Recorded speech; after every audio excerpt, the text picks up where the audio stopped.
jump up and get down. Well, No longer. fortunately, we can no longer use that song due to copyright issues. I'm sorry to let the fans down. We love jumping and we love getting around, but we hope you like the new intro.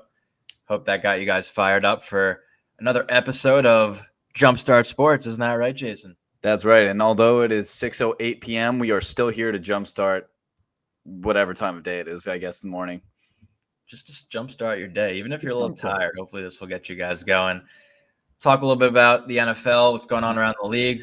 It's what we do best. So let's just get right into it. On the NFL side of things, one of the more surprising topics that came up, Jay, last week was Antonio Brown's suspension. And that's just, mayhem if you want to get right into that and give me your thoughts on that whole situation. Yeah, so Antonio Brown, obviously one of the, and probably will go down as one of the best receivers all time. I mean, storied career. He was a late round draft pick, I think 6th round out of Central Michigan.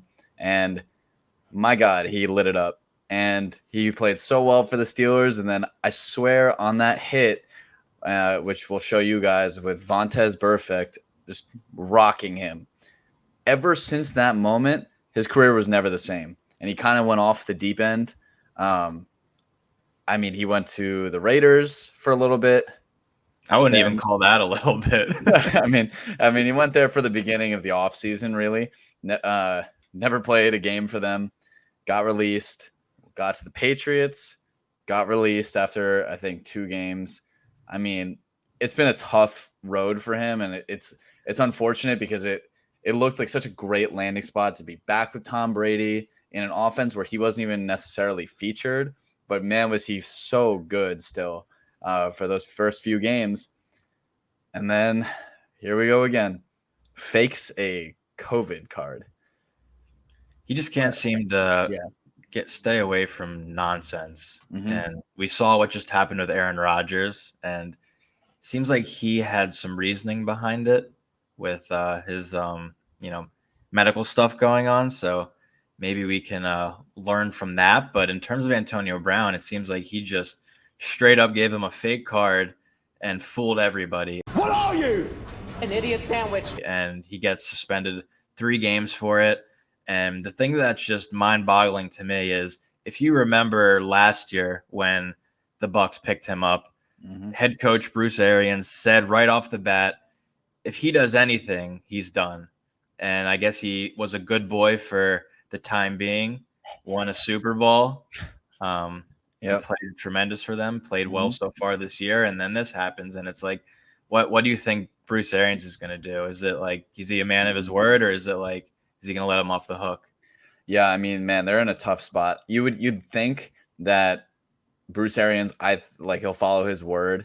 There have been some conflicting reports, but I think that the Buccaneers are still contemplating whether to bring him back or not. What a detriment to that team. So unfortunate. He's some supremely talented guy who worked his ass off to get to the point that he's at now, won a Super Bowl, was playing really well this year. And then, I feel it just trouble seems to follow him wherever he goes. Exactly. And the Bucs seem to be fine without him. They have so many weapons, with even if you want to take a look at the game this past week, they were playing the Falcons. We knew that they were favored going into the game. I believe they were favored by 11 points or so. They won by 13, 30-17, I believe was the final. But they didn't even really need him out there. Godwin had a field day. Oh, yeah. Mike Evans played pretty well. And Tom Brady just keeps doing Tom Brady type things.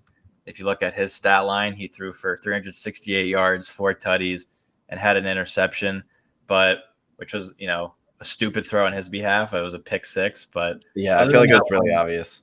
Yeah, other than that one mistake, he was, close to perfection in that game. Yeah. It doesn't matter how old that man gets. It's like with fine wine. The older it gets, the better it tastes. Yeah. I think you could argue this is like one of his best seasons. And last year too was an amazing season. But these have been like some of the best seasons of his career. He obviously has like some of the most talented weapons, like you were saying. Even guys you have like talented running backs not even playing. Like Ronald Jones is a pretty talented guy who's just seemingly been in the doghouse with Bruce Arians. But my God, they handled the Falcons so easily, who are hurting mightily without Calvin Ridley and no really like any great talent that's on offense or defense minus AJ Terrell. And it's interesting looking at Tom because I believe it was 4 years ago when the Philadelphia Eagles won the Super Bowl was when he won his last MVP award, winning it over Carson Wentz, who had a tremendous year. The whole story, suffered that ACL injury, but 4 years later, he's the front runner right now for the MVP race. Do you think if he keeps this up, there's no reason why he won't win another MVP award? Yeah, I mean, I just don't see any reason that he'd, slow down. Like, that team is a well-oiled machine with Chris Godwin and Mike Evans. Despite whatever happens with Antonio Brown, like, they don't need him. They have Tyler Johnson waiting to be that third receiver, even Scotty Miller, who's been hurt for the majority of this year. You can't forget about Big Robert Gronkowski either. Gronkowski's in the ring. He's setting up. Just what is clock clean by Gronk? Yeah, and honestly, like, it's crazy because they have three really capable tight ends in Gronk, Cameron Brate, and also OJ Howard. So they have tremendous talent all around. Their O-line, he's probably the protected, arguably the best in the NFL currently out of any team. I'd say maybe with the Colts, but yeah, I mean, I just see no signs of slowing. I feel like it's kind of like tiring to give him the MVP because it's just such an obvious choice. He's just Tom freaking Brady, like he's the GOAT.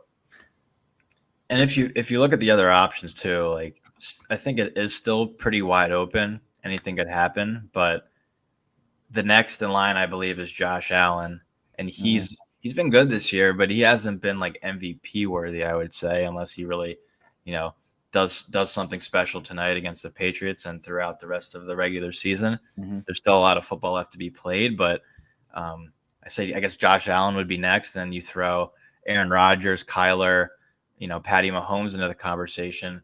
MVPs are, notably given to a quarterback, but it's interesting to me because I don't know who the last person was to win an MVP award who wasn't a quarterback.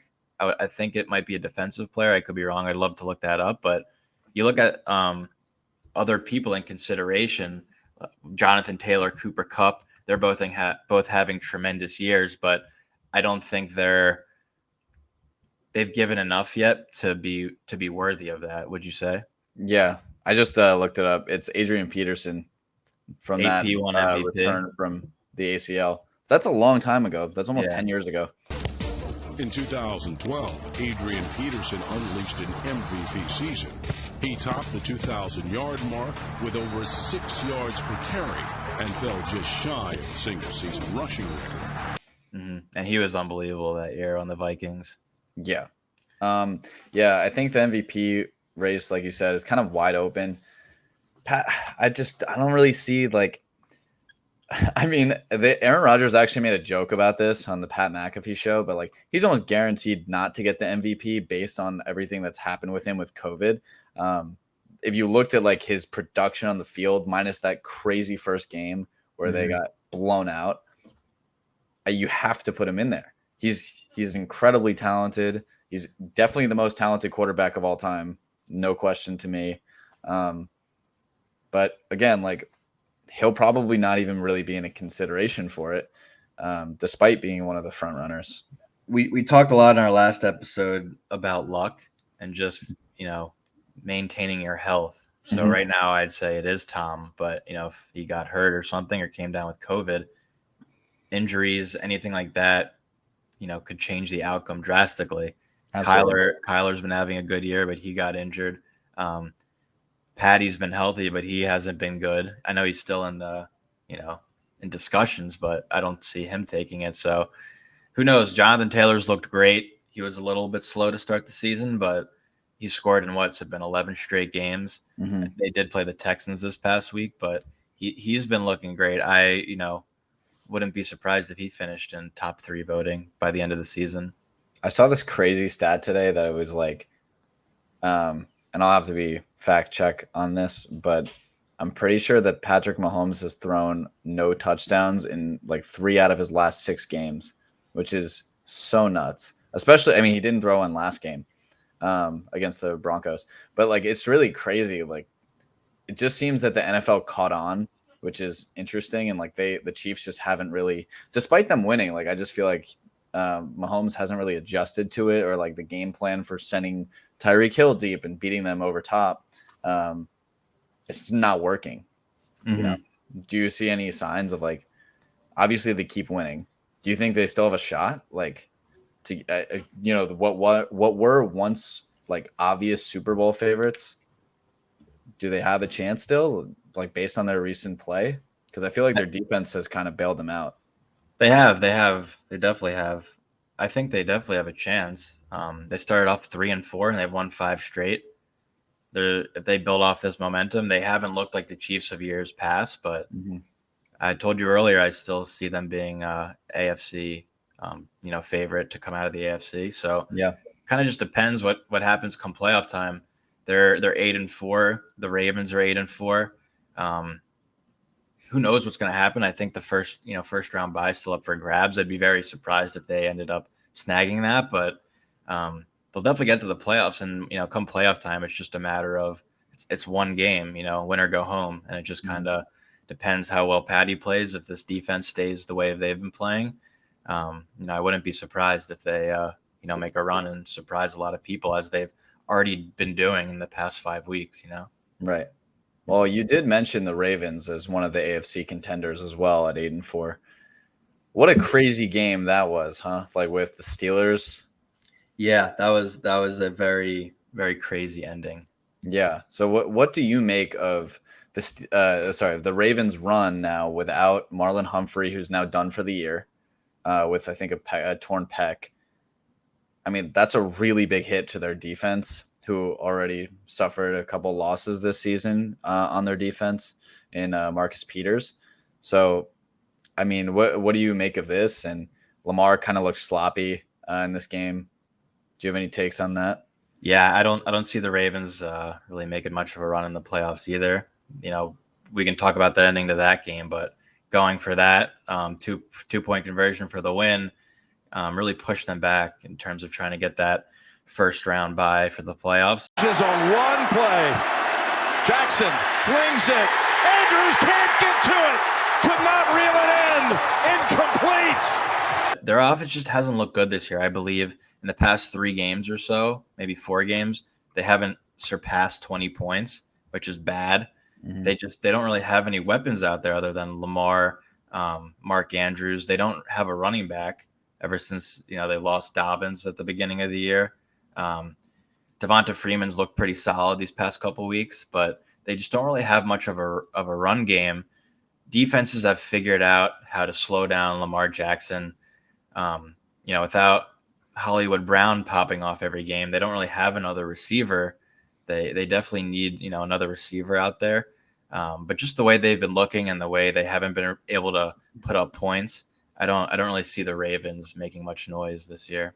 Yeah. I mean, they do have their first round pick in Rashad Bateman, who I think out of Minnesota,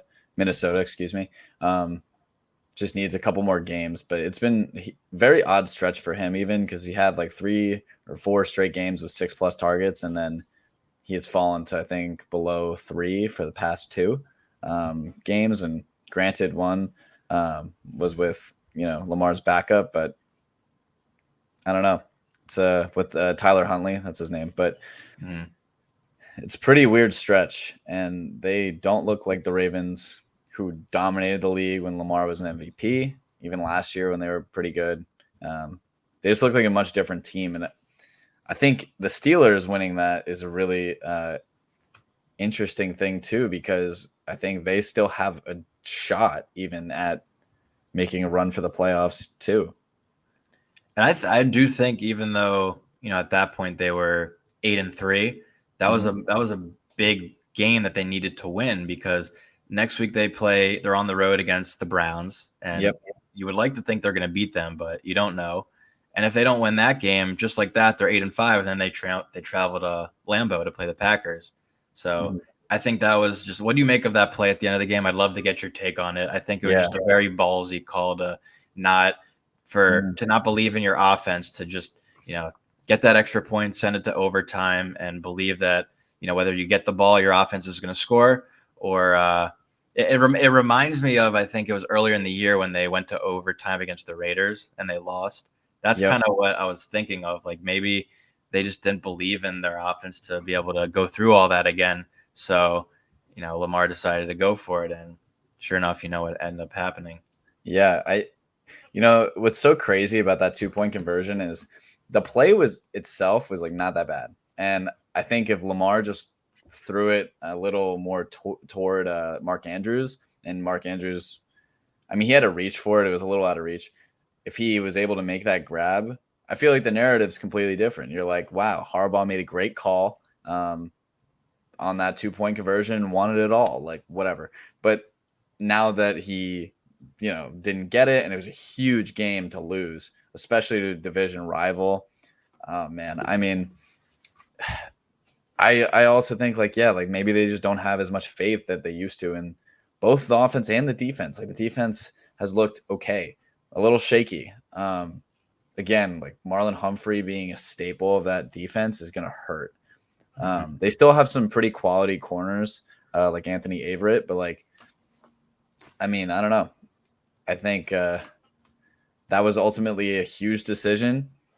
It would have been praised had they won, but the narrative has completely shifted based on the fact that Mark Andrews couldn't make that catch and Lamar didn't put it on the money. Yeah, I've never been a fan of going for 2 to win at all. You saw it in longest yard when they won it at the end of the game. That's the only time it was acceptable. Red snap is the Deacon. The trick. He throws it to Cruz.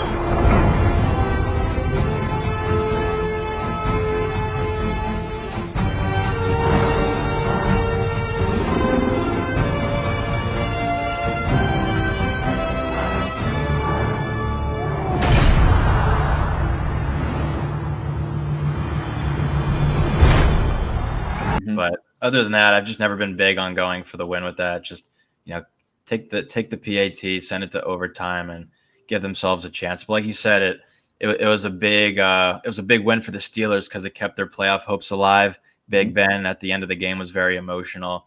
It was talked about, before the game, how he's most likely going to retire after this season. Something we were thinking about before the season even started is how much more does the big guy have left in the tank. So it'd be pretty. I'm rooting for him. It'd be cool for the ending of his career if he's able to get to the playoffs. They're obviously not going to make much noise. You never know, but it was definitely a big win for the Steelers that they needed. Yeah. Do you think that given Big Ben's career, it's kind of been. Some people look at it like a Hall of Fame career. Others kind of see it as tumultuous because of his off-field issues that were, pretty apparent, where he got no real suspension or anything. Do you think that would affect his Hall of Fame career, like the Hall of Fame resume that he would need? Or do you think it's kind of a lock that he is going to be heralded as this Hall of Fame quarterback in the same vein as like Phillip Rivers and also Eli Manning, probably? Let's go Giants. See these two, man. Come on, man. Nobody laughing. Come on, man. But do you think it's the same kind of storyline, or do you think it'll be different once they actually have to decide if they're going to give him the gold jacket? Listen, Jason, you listening? All right, good. It's a very good question you bring up, and I don't know the answer to it, but if I had to take a jab at it, I would say he is going to be a Hall of Famer. He has been with the Steelers his whole career, won a Super Bowl with them. He won a couple, I believe. He won 2 with them, right? Mm-hmm. He was 23 years old, the youngest quarterback in NFL history to win a Super Bowl. He has it all there for his case to be a Hall of Famer. I do believe he will be. But it's an interesting conversation to bring up because what you mentioned about his off-field issues. He was never, penalized for it, but you can think about so many different Hall of Famers in the world of sports, and just the first one that comes to my mind right away is Kobe. That's obviously a very different, character, very different athlete, and what he was able to do in the world of basketball. But I'm sure there are people out there who are not happy with him being a Hall of Famer because of, the issues that he had off the court and the, what he did. But he's still Kobe Bryant. May he rest in peace. And what he was able to do on the basketball court, he's one of the best basketball players of all time, arguably top 5. And you wouldn't say that Big Ben's a top 5 quarterback of all time. No, you wouldn't. But it's interesting when you bring in off-field issues, and can you hold that against them for what they did on the field? Most of the time, I guess the answer would be no, but it's definitely something you have to consider. I don't know how much it will be considered, like you said, because he wasn't, penalized for the stuff that he did off the field. But at the end of the day, Big Ben has done a lot for the Steelers and their organization. So I think when it is all said and done, we should expect to see him in Canton. Mm. What are your takes on it? Do you think he's deserving of it with what he's been able to accomplish with the Steelers? Yeah, I mean, I feel like it's a tough question. It's like leading them to 2 Super Bowls in itself is an incredible feat. That's why I think that even though, and this is saying as an objective Giants fan, that Eli Manning was so-so throughout his career. But I think that because he led those, 2 insane Super Bowl runs over the Patriots, one ending the perfect record, like he'll probably be a Hall of Famer. And also because of the Manning name, like it's just held in such high regard since Arch Manning was in the league as well. So when I look at Big Ben, I kind of think the same thing. I think like the name Roethlisberger is just like, I don't want to say it's like a godly name, but it's iconic. Yeah, it's iconic. Exactly. It's an iconic name, especially around Pittsburgh. I mean, he's done great things for the organization. Speaking purely as like an NFL standpoint, I think when it's all said and done, I think that, again, I've said it before, I'll say it again. I think the NFL is just a terrible place. He didn't really get penalized with the off-field issues. I think he'll probably make the Hall of Fame too.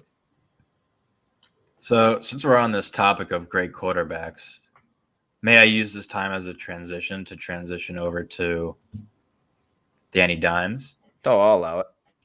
And the New York Giants this past week, and big Glennon out there. Man, we call him the neck. The neck, aka Mike Glennon. Right.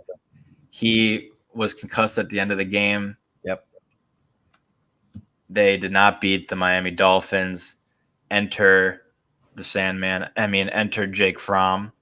I believe he will be the starter for next week's affair. Mm-hmm. What do you make of all this chaos going on in New York? When's the NFL draft? Come on, you stupid brain! Work! Isn't it in is May? I don't know, but that's a question that every Giants fan is thinking, because my God, we are such crap. I am so disappointed as a Giants fan to like the fact that organization can put out that product is kind of despicable to me. It is so disgusting to watch Mike Glennon, who should not be in the league, although his neck is great. He looks kind of like a dinosaur, like long neck. He is so bad. My God, they're so bad. And the Giants are going to probably be without Daniel Jones again, as you said. Jake Fromm was on the practice squad of the Bills. Like, we are so screwed. And it's disappointing to see just such a crap product put out on the field. Kenny Golladay got hurt. Although, I don't know if you saw that play, Shu. That was like crazy. That he got. He got a rib injury, was it? And then he returned. he got punched in the ribs and there was no penalty. But anyway, I mean, it's so disappointing. They don't get their receivers the ball. Freddie Kitchens is like fun. Like I said, it's not really much of an upgrade. Jason Garrett's terrible, so we got rid of him. But the issue with the Giants is the Giants fans is that they look, honestly, and the organization, they look at Jason Garrett and they say he put out a terrible product on the field for 2 years, right? The issue with that is it's not just him. He's not the sole reason, but they kind of use him as like a scapegoat, which is really showing. I mean, man, it's so terrible. They got to rebuild. They got to do something about that O-line. To correct myself from earlier, the draft's on April 27th to the 28th. Yeah, that'll be like my holiday. You think the Giants go for a quarterback, and that with their 2 first top 10 picks, if they end up with them. So honestly, like in a week, the Giants organization blows my mind all the time, right? They could do anything.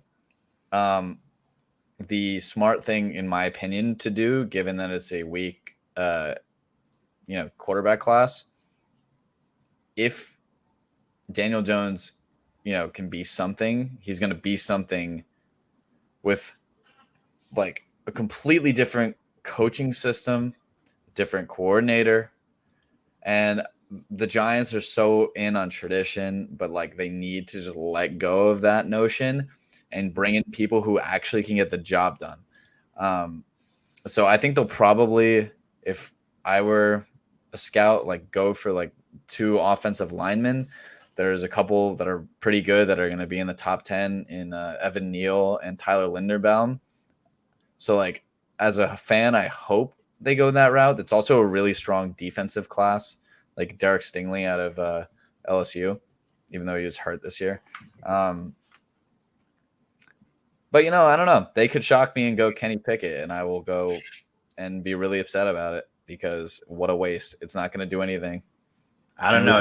Don't sleep on Kenny. Kenny's been looking pretty good with Pittsburgh. I mean, I thought he was going to be the replacement for Big Ben, but who knows what's going to happen with him. But you mentioned the Giants wanting to rebuild. You look at their leader in Saquon. Mm-hmm. What do you make of him? Is he worthy of a contract extension? And you would think the obvious answer is yes, but because he has so much talent, and when he is healthy, he's arguably a top 3 running back in the league. But he hasn't been able to maintain his health these past couple seasons. Is that what do you make of that? Is that too much of a risk factor? Do they need to maybe weigh their options with that, look in a different direction, or do you just kind of need to ride the wave with that and hope for the best? What I'm guessing they'll do is they'll probably let him play on the 5th year of the contract next year, so they don't have to make a decision, or they'll they can tag him if they want to. It's unfortunate because, like you said, like he's such an elite talent.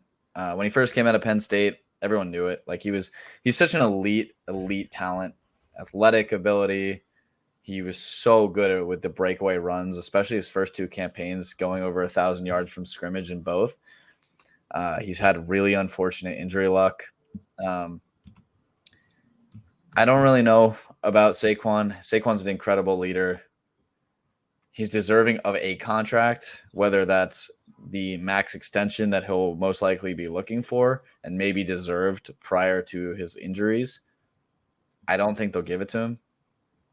I think the Giants, although are a horribly run organization, I can't see them doing that. Like spending a ton of money on running backs just hasn't worked.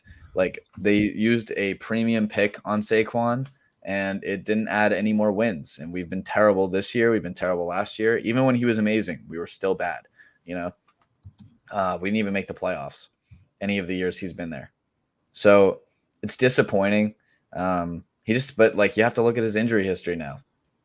It's really hard to trust him when guys who are worse have done more with less, Yeah, I mean, they did not look good this past week. I don't want to belittle the Dolphins in any way. I don't think they're a great team, but they've won 5 straight games. They're 6-7. They play the Jets next week. They could win that game. They play the Saints after that. They could beat them as well. So Absolutely. Yeah, very, very interesting win for them. They're just going to keep riding that Miami wave. But looking at another game that really, I think we're all thinking of, and let's give a big round of applause to the Detroit Lions. Getting their first win of the year. Here we go, Goff.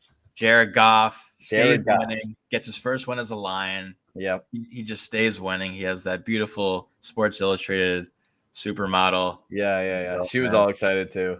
Yeah, if you saw that video. Yeah. But they got the job done.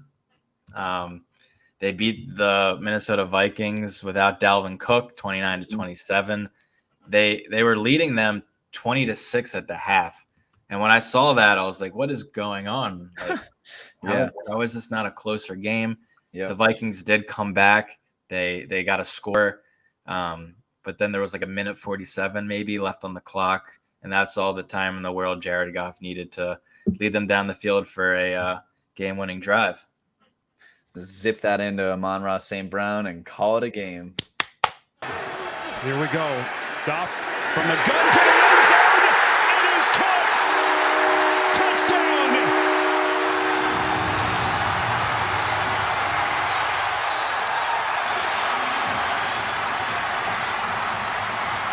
He had a great day, St. Brown. Yes, Goff was probably the player of the game, threw for 300 yards, 3 touchdowns. He had an interception. No DeAndre Swift, which was, very surprising. Just another upset that, we weren't ready for. The Vikings defense was depleted. I don't know if you saw that final play, but I don't know what the Vikings were thinking on that. Yeah, I saw. Play. I don't know why they didn't go man coverage on that, because that guy was, wide open in the end zone.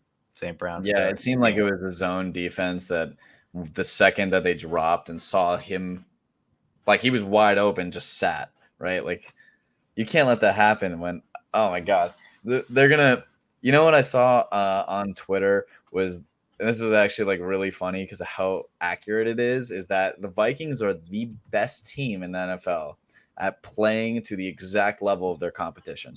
Like that's exactly what the Vikings do every time. It's amazing. Because it's funny for as bad as they have been, it's their first win. They got a tie, but there were several games where they were in it. Absolutely. Dan Campbell is a great head coach. He is. Maybe the record doesn't show. The record isn't telling the whole story. Dan Campbell, man. I mean, his guys fight for him. They respect him. What was cool is that after that game, he gave the game ball. He said it at the press to the kids who were killed in that shooting in Michigan. So, I mean, he's a classy dude, and I respect the hell out of someone who would do something like that. I'm sure that was not like premeditated, and he just kind of thought of it. But they would go through a friggin' wall for that guy. Yeah, I would. That's for sure. I might do it anyway. Yeah, might as well. But big respect to him and respect to the Lions for fighting and getting that win in front of their home crowd. They play the Broncos next week. Broncos looked horrible against the Chiefs. Javonte Williams did not. He looked great. He did look good. Man, he looked good. But it's another opportunity for them maybe to extend that win streak. Yeah, I would say this is just an aside, but in Dynasty Fantasy Football, it's all over Twitter. Javonte Williams stonks are soaring. Melvin Gordon just isn't the Melvin Gordon he used to be. So, Javonte Williams is just kind of taking over that backfield. I feel like it's wheels up for him. But also, part of me thinks, for whatever reason, I just have this gut feeling that they're going to sign Melvin Gordon, re-sign him for another year. Just a gut feeling. Yeah, it's possible. But it was funny. I saw Mike Boone out there getting some touches too, and I know he was the detriment to your fantasy season last year. Yes, he was. No, 2 years ago. Vikings. 2 years ago. Yeah, that's funny. But that was another interesting game. With the Chiefs didn't even look like anything special out there, but they got the job done. Took down the Broncos. The Seahawks ended their 3-game skid, ended the 49ers 3-game win streak. Russ, we were really down on him and Pete Carroll last week, but they got the job done when they needed to win the most in front of their home crowd. So they're back into the win column. And as an Eagles fan, I can't help but bring up Gardner. And I'd love to see, I'd love to get your take on Minshew magic.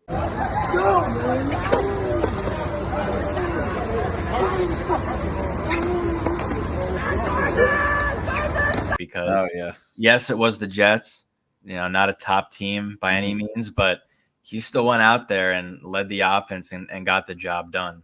And Nick Sirianni, our head coach, already came out and said that Jalen Hurts will be our starter out of the bye week against Washington, which I think it's the right move, but it's very interesting because I think of different circumstances, but like when Alex Smith got injured and then Colin Kaepernick completely took over that role, and Alex Smith was like an MVP candidate that year. So it's like, comparing that to this in a way, if Hurts is struggling out there hypothetically against Washington, is it out of the question that Sirianni could put Gardner in there to, see if he's still got some more magic in him? I think this is like the funniest thing to talk about too, because you're one of many Eagles fans who is asking themselves the same question, when the obvious answer is they were playing the Jets. Like, Gardner Minshew is a very good backup, but he's also a backup for a reason. Like, the Jaguars shipped him off, which was honestly a bad move on their part because they didn't really get anything for him. The Eagles got a really good backup, and they also have Nick Mullins, or had Nick Mullins at the time. This is a terrible, terrible thing that the Eagles are like. Eagles fans do this all the time. They're so reactionary. I see what you're saying, but in my opinion, if Jalen Hurts played in that game, he would not have put up the numbers Minshew did. I think that it's a different type of quarterback. Very different types of quarterbacks. So while you have like Jalen Hurts, who's like we said, like kind of like a Lamar light almost. Gardner's not that kind of quarterback. Gardner actually kind of reminds me of Baker Mayfield in a way. Like, he doesn't really do much in terms of like running around the pocket, but he can make a good pass, when Baker's healthy, that is. But I mean, I feel like this is even a question. If Jalen Hurts is healthy, he's the starter. It's crazy to me that people are like I said, like, it's so reactionary. I feel like Jalen Hurts had a very good stretch of games and then had a couple of really bad ones. And then Gardner Minshew steps into the limelight with his goose outfit to start the day while he walks in with his from Top Gun. The goose is loose. The goose was loose, and man, did he let it fly! But like, again, it's the Jets, and the Jets. You think if we threw him in there against the Giants, it would have been a different story? I feel like Gardner is less turnover prone, but I feel like the Giants still would have pulled out the win. I don't know. I mean, that game again, we were there. Like, it was terrible. All around a horrible, horrible game. 3 hours of my life I'm never going to get back. Yeah. But it was so terrible. Past is in the past. A past in the past. You guys will have one more chance to get us in a couple weeks. So we'll see what happens then. But I mean, I think it's not even really a question. I think Gardner Minshew's in a good system. Gardner Minshew could totally succeed. Like, honestly, like, if you even thought maybe an option could be like a Steelers, right? Or whatever, like just or like a San Francisco is a great example. Like, I feel like Gardner Minshew could step into that role that Jimmy Garoppolo is in, like take away Trey Lance and like obviously what they're going to do with their future. Like, a Gardner Minshew type could totally step into there and lead them to the playoffs. 100% fully agree with that. I agree with that too. He was on a bad team with the Jaguars. Very bad. He deserves to be a starter somewhere. I'm sure there's a team that could use him, but even as like a solid backup, like you look at was the last year in the playoffs in was it the AFC Championship game when Mahomes got hurt and they put in, was it Chad Henne? Oh my God. Like, I forgot about Henne. You're telling me Henne's better than Gardner Minshew? Like, if you put Gardner Minshew in no. Chad Henne is terrible. But you put him in the Chiefs offense, the point I'm making is he's gonna, make shit happen. Absolutely. But again, like that's because like that circumstance was just because Pat went down or didn't play. But he'd be like, I'd love to see him be a backup on like a good team and watch him thrive. He hasn't had that opportunity yet. And yes, I'm saying the Eagles are not a good team this year, but he went out there and he got the job done. He did. That's all that matters. But before we go, just to preview the Patriots-Bills game tonight, it's gonna be a fun game to watch. What do you think is gonna be the outcome of that one, Jay? That's tough. So the Patriots are going to the Bills Mafia. And my God, those fans are freaking crazy.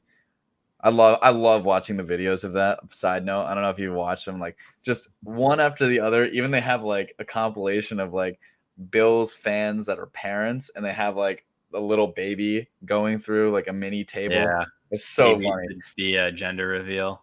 Yeah. Like it's just so funny to me. I've always wanted to jump through a table just for fun. We could do it together. It could be at dinner. Doesn't matter. Right. Nice steak dinner. Who do you think needs this win more, though? Because speaking of steak, Jay loves his meats. I love meat. I believe they're a game or a half a game the Patriots ahead of the Bills right now in that division. That division is still up for grabs, with the Dolphins somehow slowly trying to stay afloat in that division as well. But who do you think needs this win more? I think the Bills need the win more. I think the Patriots are gonna come into that Bills territory, and I think they're gonna lose. I think the Bills will take it. I do think it'll be a really fun game to watch, though, because Mac Jones has been nothing short of amazing. Probably now the lead for Rookie of the Year candidate, especially with Jamar Chase not doing that great and Najee being like really kind of so-so. Not as much like of a difference maker as you would need to be. Like Mac Jones stepped in and leading the Patriots, who were by all accounts okay last year, but not great. And they're the top of the AFC East. Huge turnaround from last season. That's huge turnaround. Obviously, Bill saw something that none of us saw when Cam was first cut. But man, that kid is talented. And we talked about this before. Yes. in a training camp, how Mac Jones knew the playbook better than Cam did. Cam was there for a season before. It still blows my mind. Yeah. But great draft pick on their behalf. He's really been surprising a lot of people. Deserving of the Rookie of the Year, Offensive Rookie of the Year award this year so far. I think he's going to put up a fight. He has the number one defense behind him, and with the pass defense. Trey White's down. I forgot about that, actually. Yep. Damian Harris has been doing a good job since coming back from injury in the backfield. I think it's going to be a closer game than people expect, but I do agree with you. I think this is a big game for Josh Allen to really, take off and show that he's still got it. Diggs has been playing a lot better.